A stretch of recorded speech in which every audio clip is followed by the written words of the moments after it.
Romans 8 is a great passage for that. I think it's a great passage for anyone who's dealing with some discouragement or some feelings of shame and guilt. It is a chapter that can set you free. The title of this series, we're just gonna call The Good Life, and it's based on Romans 8:28. It's a verse that you've probably heard of before, you might be familiar with. It's a beautiful promise where we read, "In all things, God works for the good of those who love him and are called according to his purpose." In all things, God is working for your good. It might not seem like it in the moment, it might not feel like it at the time, but God is a great redeemer. He can work anything for good in your life. That is a beautiful promise.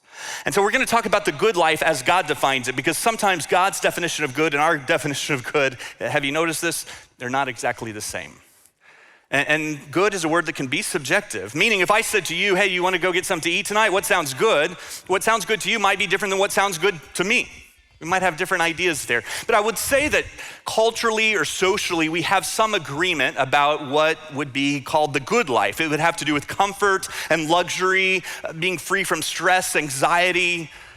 I was reading some research around this, a study of around 150,000 people, consumers, and they were asked, how would you define the good life? Like, what would your life need to be full of for it to be good? Number one on the answer was good health. And number two on the answer was financial security. And then there was on the list, a happy marriage was on the list. A luxury home was on the list. Just went through nice clothes, jewelry and accessories, the whole thing, luxury car. And so we chase after those things because culturally we're told, hey, this is the good life. This is what it looks like to live the good life. And then when we get a hold of it, at least a little bit, it doesn't seem that good. And so we think, well, what's missing is probably not enough of whatever that is. I got some of it, but I just don't have enough of it. I need more money. I need more success. I need more vacation. I need a better house and a bigger house and a better spouse. Like, we have our ways of trying to define what we need more of and what's considered good. And so how does God define good? What's it look like to live the good life as he defines it?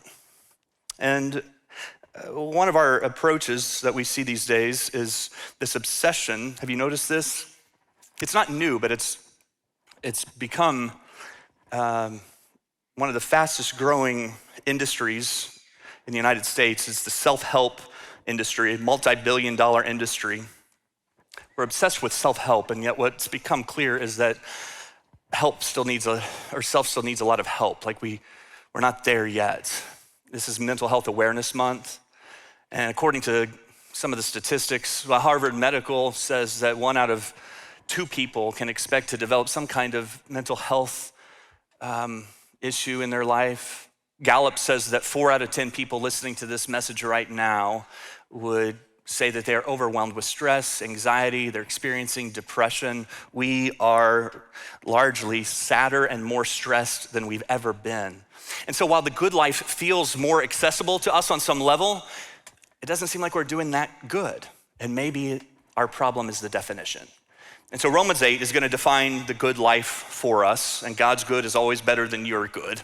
So Romans 8, we're gonna look at verses 1 through 4 this weekend. Now 1 through 4 is mostly a recap of chapters 1 through 7, which we've unpacked.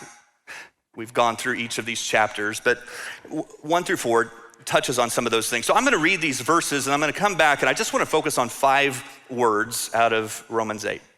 Starting in verse 1. So now there is no condemnation for those who belong to Jesus Christ. And because you belong to him, the power of the life-giving Spirit has freed you from the power of sin that leads to death. You're free from that. Sin has no power over you.